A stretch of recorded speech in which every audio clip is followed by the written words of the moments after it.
So this brings us all the way back to our central question. The physical danger in the Fear Factory was almost entirely an illusion, an engineered spectacle. But the emotional responses, the terror, the panic, that crushing fear of failure, those were undeniably real. So when it comes to entertainment like this, if the feeling is genuine, does it even matter if the threat is fake? What are we really watching for? So, MrBeast literally built a fear factory. The whole reason? To win an $800,000 bet against a friend who claimed he was completely unscarable. And yeah, the stunts look terrifyingly real. But it really begs the question, how much of this is genuine fear, and how much is just super high-budget entertainment?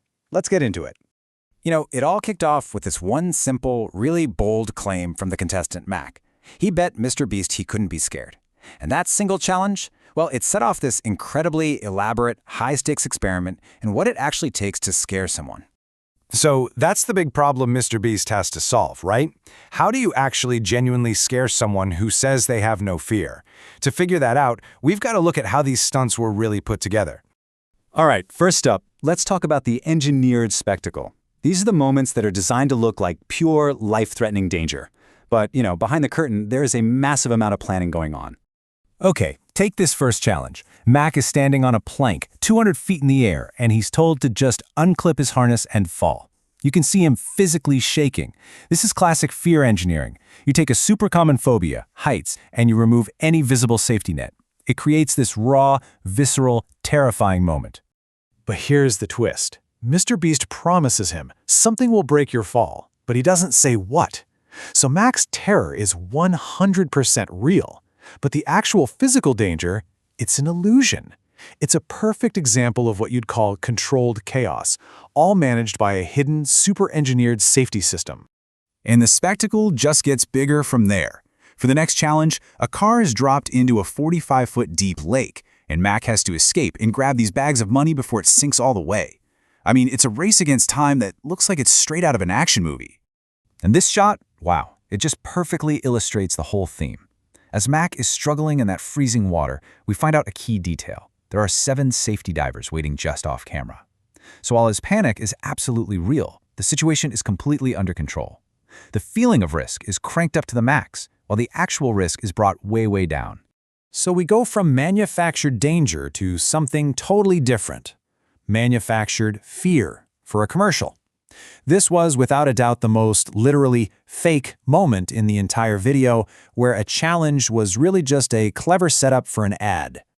The setup here is just perfect. First, Mac has to sign a waiver, which immediately suggests something dangerous is about to happen. Then, he has to hesitantly reach into this dark box, and the tension just builds and builds. You're expecting a snake, a spider, something, and then he pulls out a chocolate bar.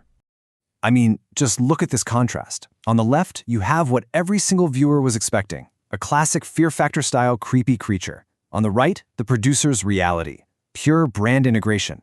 The fear wasn't the point at all. It was just the hook for an ad.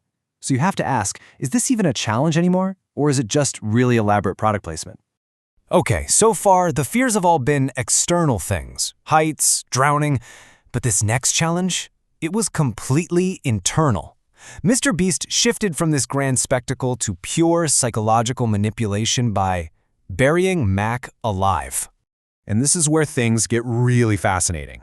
Because he's deprived of all sensory input in that coffin, Mac's perception of time gets completely warped. You can see it on the timeline here. After just 45 minutes, he guessed 2 hours had passed. The sensory deprivation created a genuine internal fear, a total loss of control.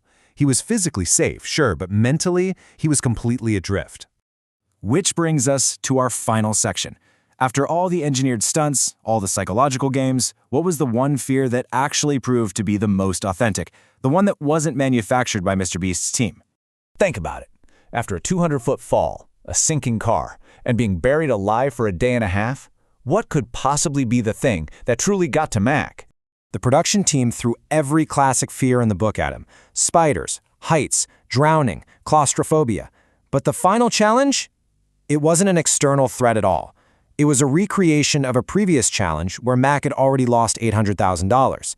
So the realest fear they could find wasn't a spider or a coffin. No, it was the memory of his own failure. And MrBeast says it himself. In the end, after all those elaborate setups, the one thing that truly broke Mac's confidence was the internal pressure of facing his own past failure. This fear wasn't built by the crew. Mac brought it with him. It was completely, undeniably real. So this brings us all the way back to our central question. The physical danger in the Fear Factory was almost entirely an illusion, an engineered spectacle. But the emotional responses, the terror, the panic, that crushing fear of failure, those were undeniably real. So when it comes to entertainment like this, if the feeling is genuine, does it even matter if the threat is fake? What are we really watching for?